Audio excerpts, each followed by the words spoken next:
할렐루야. 만사가 인사에 있다는 그런 말이 있습니다. 그래서 기업이나 정부 조직은 유능한 사람을 택해서 쓰려고 야단들입니다. 그래서 이 인사 경영이 모든 회사나 또 이런 조직의 성공과 실패를 좌우하기 때문에 그런 것 같습니다. 거기에다가 특별한 기술이 있다든지 남다른 재주가 있다면 그런 사람은 더욱더 대우를 받는 시대가 지금입니다. 돌아가신 김영삼 전 대통령께서도 인사 발탁의 귀재였다고 합니다. 2명의 전직 대통령도 그분에 의해서 정치를 하게 되었고, 우리가 잘 아는 유해창, 손학규, 이인재 씨도 정치 입문의 계기가 그 김 전 대통령 때문에 하게 되었다는 것입니다. 그래서 지금도 정치하는 사람들은 그분들뿐만 아니라 높은 분들에게 눈도장이라도 찍히고 싶어서 야단 드립니다. 여러분, 오늘 그런데 우리들은 모두가 누구에 의해서 택함을 받고 우리가 이 자리에 부름을 받았을까 생각해 보면 여호와 만군의 하나님께서 우리를 택하시고 부르시고 우리를 이곳으로 인도해 주신 줄로 믿습니다. 요한복음 15장 16절이 대표적인 성경 구절인데요. 이 말씀에 보면 너희가 나를 택한 것이 아니요 내가 너희를 택하여 세웠나니 이는 너희로 가서 열매를 맺게 하고 또 열매가 항상 있게 하여 내 이름으로 아버지께 무엇을 구하든지 다 받게 하려 함이라는 말씀이 있습니다. 하나님께서 우리를 택하셨고 하나님 우리를 세우시고 이렇게 택하시고 세우신 이유는 열매를 맺게 하시기 위해서, 우리가 기도하면 응답을 주시기 위해서 하나님이 우리를 택하고 부르셨다는 그런 말씀입니다. 여러분 옆에 있는 분들을 한번 보시기 바랍니다. 진짜 한번 쳐다보세요. 하나님이 택하시고 부르신 분들입니다. 그래서 우리가 옆에 있는 분들에게 함부로 하면 안 돼요. 소중한 분들입니다. 여러분, 우리 모두를 향한 하나님의 이 부르심, 이 어떤 사건과 내용은 다 다르겠죠. 여러분이 생각할 때 여러분이 이렇게 예배하는 자가 되기까지. 어떤 사람들은 나는 별로 관심이 없었는데 누군가에 의해서 관건적으로 내가 이끌려서 떠밀려서 이 자리에 와 있는 것이지 내가 자발적으로 온 것은 아니다. 이런 생각을 한 분도 계실 것입니다. 또 어떤 분은 내가 이것도 저것도 아니고 어찌하다 보니까 여기까지 온 것 아니냐. 빼도 박도 못하고 지금 이 상태가, 그런 분도 있을 것입니다. 여러분, 중요한 것이 무엇입니까? 어떤 내용으로 어떤 형편에 의해서 사건에 의해서 이 자리에 왔든지 간에 중요한 것은 하나님이 나를 택하시고 부르셨다는 사실입니다. 변할 수 없는 이 사실이에요. 하나님의 절대적인 이 주권에 의해서 하나님의 이 간섭하심이 없이는 이 자리에 나와 앉아 있을 분이 한 사람도 없다는 것입니다. 자, 이것을 가리켜서 우리가 소명이라고 했는데, 소명.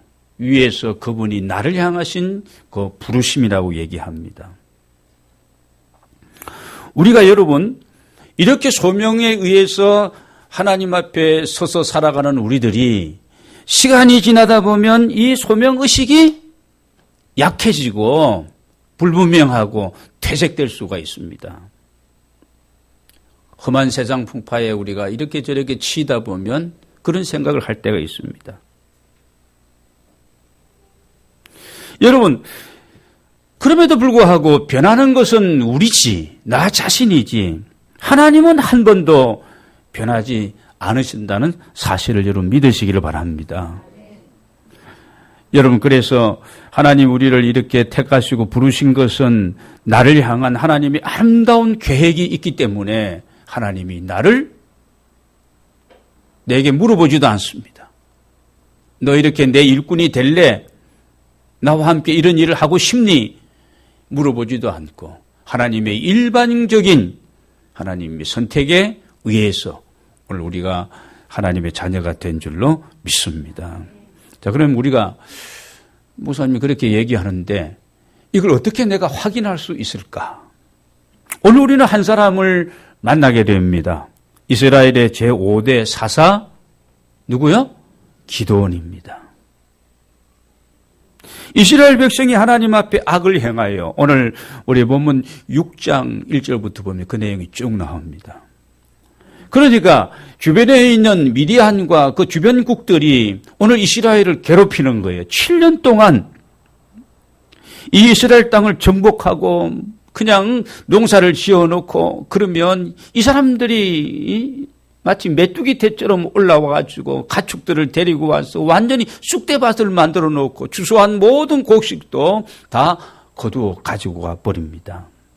그래서 미디안 사람들은 산과 들로 굴로 이렇게 숨어서 도피 생활을 하면서 그러면서 너무 힘드니까 하나님 앞에 나아가서 그들이 부르짖고 기도하게 되어집니다. 여러분 그 성경 내용이 이 6절에 보면 6장 6절에 보면 나와 있습니다. 제가 한번 읽어보겠습니다. 이스라엘이 미디안으로 말미암아 궁핍함이 심한지라 이 이스라엘 자손이 여호와께 부르짖었더라. 궁핍하고 힘들고 막 이렇게 될 때 그들이 나아가서 하나님 앞에 부르짖어 기도하게 되어집니다.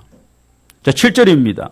이스라엘 자손이 미디안으로 말미암아 여호와께 부르짖었으므로 여호와께서 이스라엘 자손을 위해 한 선지자를 세우시고 그리고 사사 기드온을 발탁하셔서 하나님이 미디안의 이 적군들, 연합군들 12만 5천 명을 몇 명을 가지고 기드온과 300명의 용사들을 데리고 이들을 다 진멸하고 승리를 이끌었다는 그 내용이 여러분 사사기의 이 6장과 이 7장에 나오는 내용입니다. 여러분 이 승리가 기드온의 용병술에 있었던 것이 아닙니다. 기드온의 탁월한 지도력에 있었던 것이 아닙니다. 누가? 하나님께서 기드온과 함께 하심인 줄로 믿습니다. 여러분 삶에 어려움이 있고 힘든 상황이라고 생각이 되시면 우리가 해야 될 일은 무엇일까요? 하나님 앞에 나아가서 나를 택하시고 부르신 나를 향한 좋은 계획을 가지고 계신 그분 앞에 나아가서 뭐 해야 될까요? 기도해야 됩니다. 부르짖어 기도해야 됩니다. 이스라엘 백성이 400년 동안 애굽에서 갖가지 노예 생활 학대를 받으면 더 이상 견딜 수 없는 상황 속에 그들이 하나님 앞에 부르짖어 기도합니다. 하나님께서는 그 부르짖고 간구하고 하나님을 찾는 자들의 기도를 외면하지 아니하시고 오늘도 들어주시는 줄로 믿습니다. 근데 우리에게 이게 없어요. 기도해야 되는지 이런 마음은 있는데 하나님 앞에 나아가 진정으로 무릎을 꿇고 두 손을 들고 항복하고 내 힘과 내 재주와 내 능력과 내 방법으로는 안 됩니다. 어렵습니다. 이 문제 하나님이 해결해 주옵소서. 부르짖고 여러분 온 삶을 향해서 하나님 앞에 기도하는 이 자세가 이 마음이 우리에게 없는 것이 이게 참 문제인 것 같습니다. 여러분 기드온이 하나님의 선택을 받기 전에는 어떤 사람이었습니까? 그는 이름 없는 그저 평범한 한 사람에 불과했습니다. 그는 하나님의 말씀에 대한 의심도 참으로 많았고 겁도 많고 소심한 성격의 소유자였습니다. 그는 자존감이 굉장히 약했습니다. 자존감이 약한 사람들은 여러분 자신감도 결여되거든요. 사람들 앞에 자꾸 위축되는 겁니다. 뭘 해야 되는데 할 수 있는 일인데도 쭈삣쭈삣하고요. 자꾸 부정적으로 안 된다고 못한다고 어렵다고 힘들다고 그런 생각을 자꾸 하게 되는 겁니다. 하나님이 명령하시고 주의 영이 내 안에서 너가 하라고 이렇게 말하는데 불구하고 우리는 자꾸 그런 부분을 여러분 약화시키고 있는 겁니다. 이 기드온이 그랬습니다.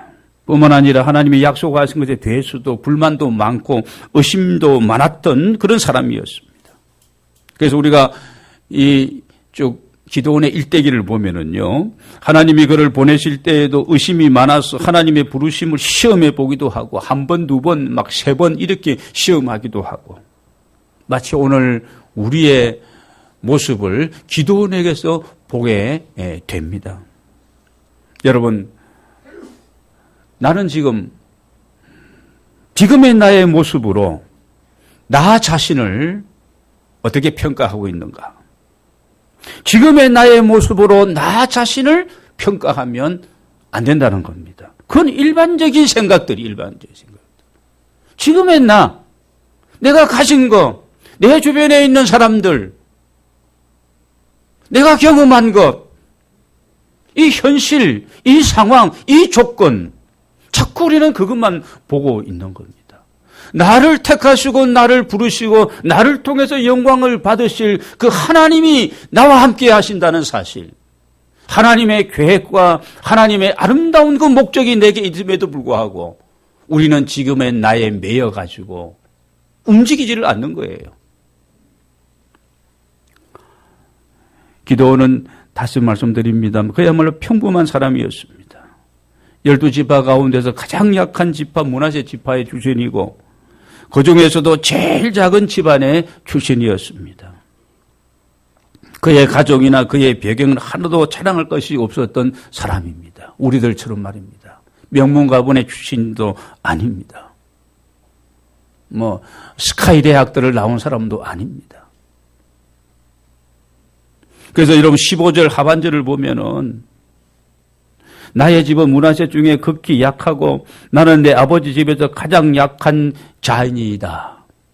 약하다, 작다, 못한다는 반응을 계속 보이고 있습니다. 그런데도 하나님께서는 이 미디안을, 여러분 이스라엘을 구원하는 지도자로 세워 가시는 것을 볼 수가 있습니다. 여러분 11절을 말씀을 우리 한번 같이 읽도록 하겠습니다. 시작. 여호와의 사자가 아비에셀 사람 요아스에게 속한 오브라에 이르러 상수리 나무 아래에 앉으니라. 마침 요아스의 아들 기드온이 미디안 사람에게 알리지 아니하려 하여 밀을 포도주 틀에서 타작하더니, 엄청 겁이 많았던 이 기드온은 농사를 지어서 밀을 타작하는데 미디안 사람들이 쳐들어와 빼앗아갈까 두려워서 포도주 틀 속에서 숨어 타작을 하고 있는 이런 모습을 보면서 정말 우스운 모습입니다. 밀타작은 우리도 해봤지만 어디서 해야 돼요? 마당에서 하는 거, 밖에서 하는 겁니다. 그런데 좁은 포도주 틀에서 숨어서 밀타작을 하고 있습니다. 여러분, 그게 지도자의 자질입니까? 그가 이스라엘을 구원할 이 어떤 자질을 가지기는커녕 자기 집을 지키기도 힘든 겁쟁이에 불과한 이 기드온이었습니다. 그런데 하나님의 사자는 그에게 나타나서 뭐라고 하십니까? 12절 말씀을 다시 우리 같이 한번 읽겠습니다. 여호와의 사자가 기드온에게 나타나 이르되 큰 용사여 여호와께서 너와 함께 계시도다 하매 그랬습니다. 큰 용사여 여호와께서 너와 함께 계시도다. 기드온의 현재 상황은 겁쟁이입니다. 아주 소극적이고 자신의 안위만을 구하는 사람입니다. 그런데 이런 기드온을 향하여서 하나님의 사자는 큰 용사여 라고 지금 말하고 있는 겁니다. 하나님은 기드온의 현재 상황을 보신 것이 아니라 기드온의 내일의 모습을 보았기 때문에 큰 용사라고 이렇게 일컬고 있는 것입니다. 여러분, 이것이 하나님의 선택과 하나님의 부르심의 은혜인 줄로 믿습니다. 약하고 별로 세상에서 그렇고 그런데 하나님 당신이 하고자 하는 그 일을 위해서 하나님이 나를 선택하시고 나를 지명하여 부르시고 내게 그런 크고 아름다운 일들을 계획하고 계시는 그 하나님의 은혜, 오늘 우리 모두에게 주어진 선택과 은혜인 줄로 믿습니다. 그러면 우리는 결코 우리들의 현재 모습만을 보고 하나님이 우리를 부르신 것이 아니라는 사실을 기억해야 됩니다. 우리들의 미래를 보고 하나님은 우리를 부르셨다는 것입니다.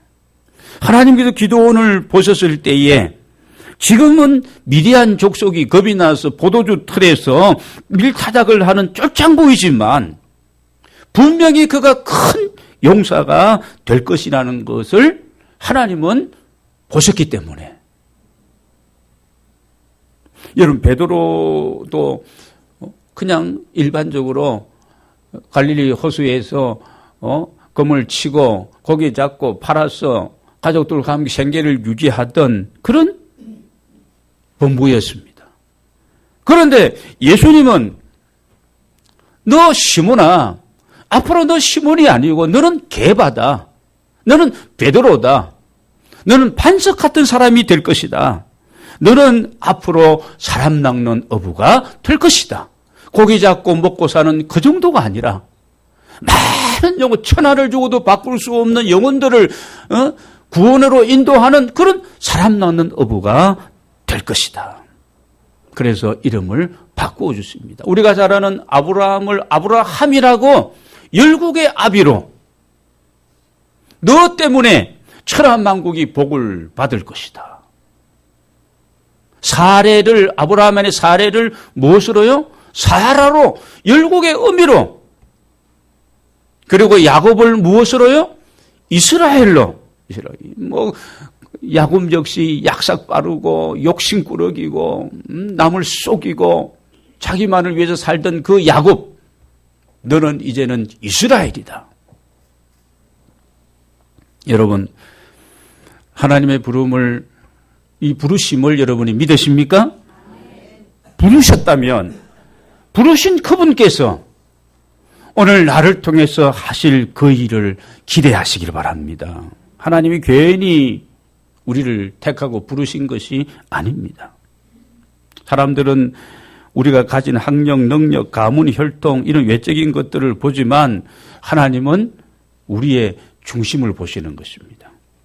다윗을 하나님이 선택할 때에도 마찬가지입니다. 기름을 다윗에게 부어서 차세대 지금 지도자로 삼으시는데 그때 유명한 그 성령이 충만했던 이 사무엘 선지자도 자꾸 외모만 보는 거예요.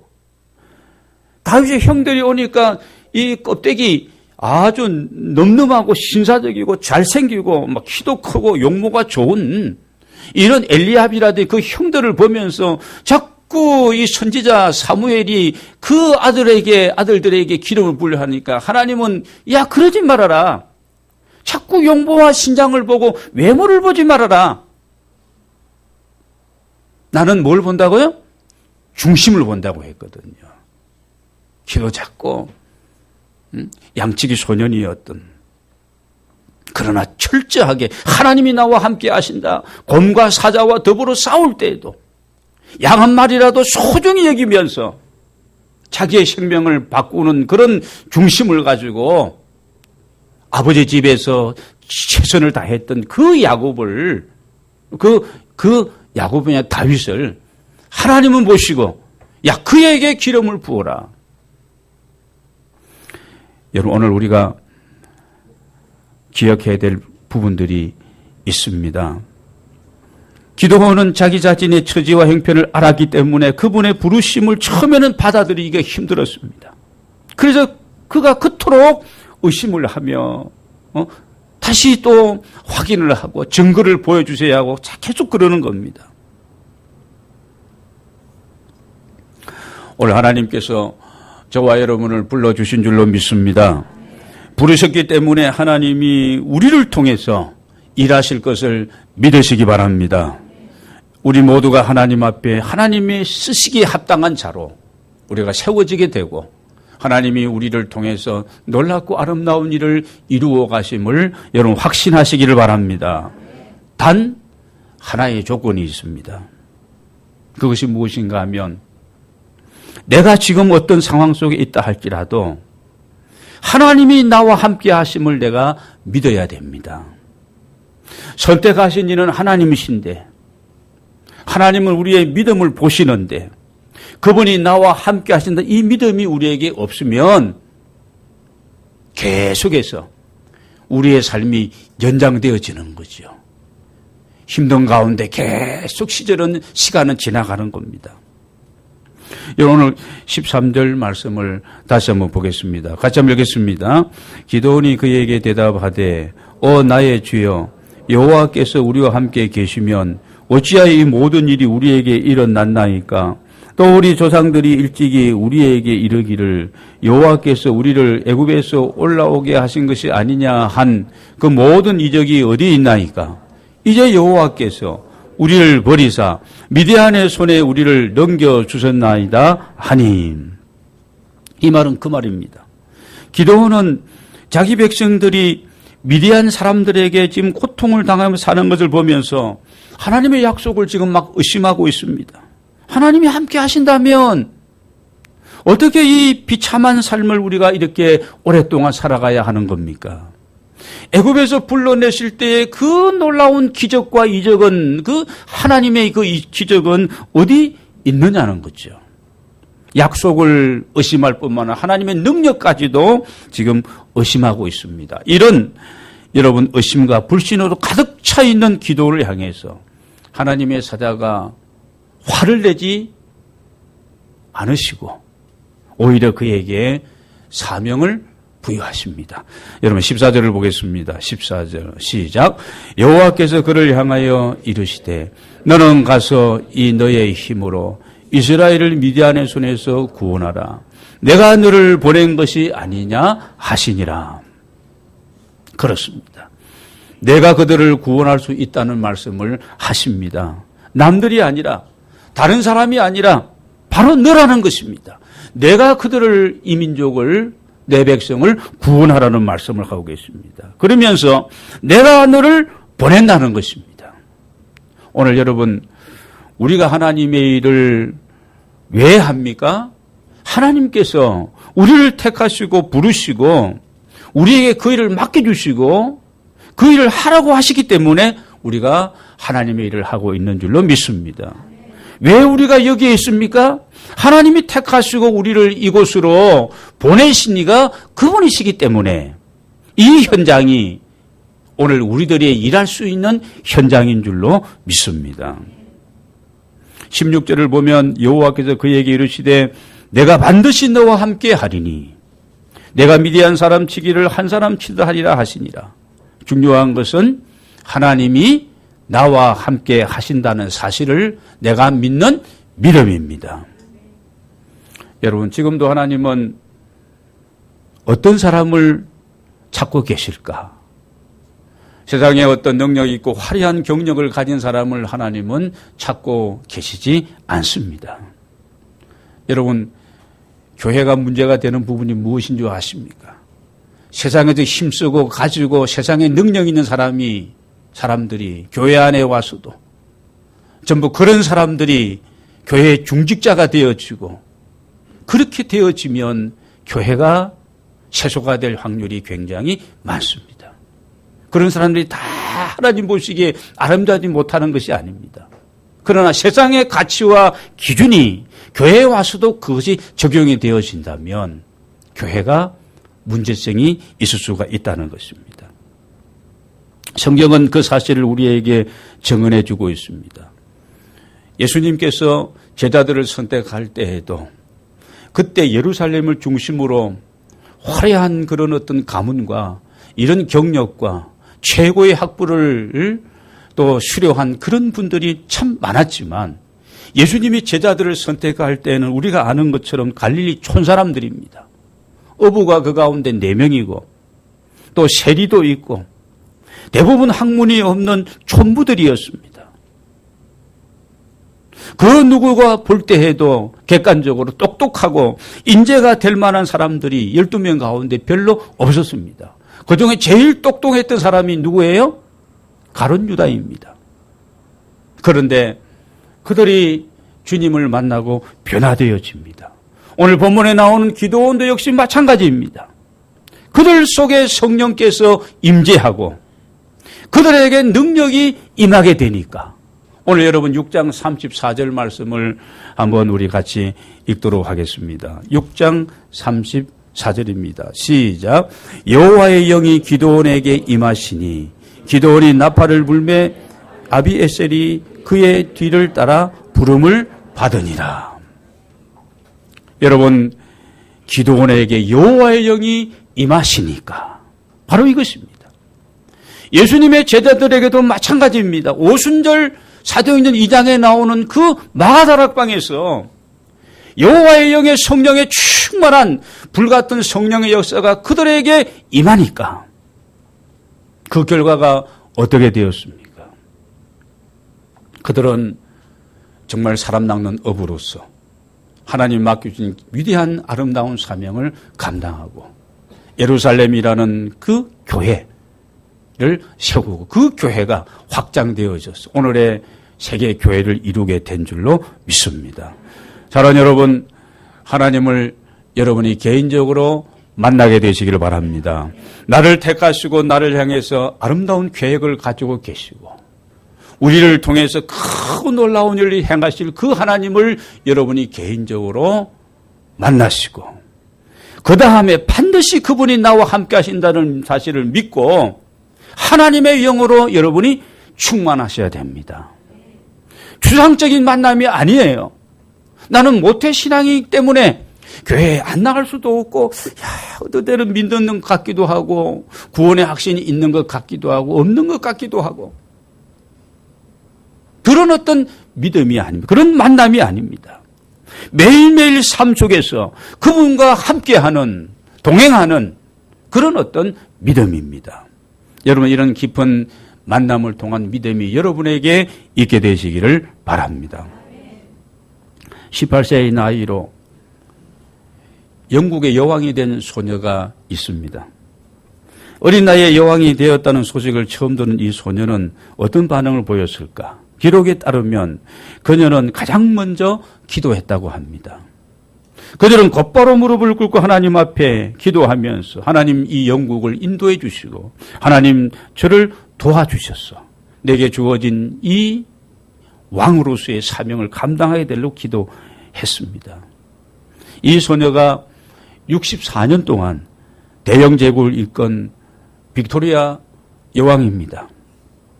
영국은 이 기간 동안에 눈부시게 발전합니다. 우리가 잘 아는 산업혁명이 그때 일어나게 되어서 경제적인 도약이 막 발전이 엄청났고 의회 민주주의 제도가 그때 이루어지고 정착하게 되어집니다. 정치적인 안정과 경제적인 발전과 도약과 사회적인 그래서 도덕적이고 이 예절이 강조되는 그런 어떤 아름다운 문화가 영국 사회에 확산되었고 그런 일에 그가 쓰임을 받게 되어집니다.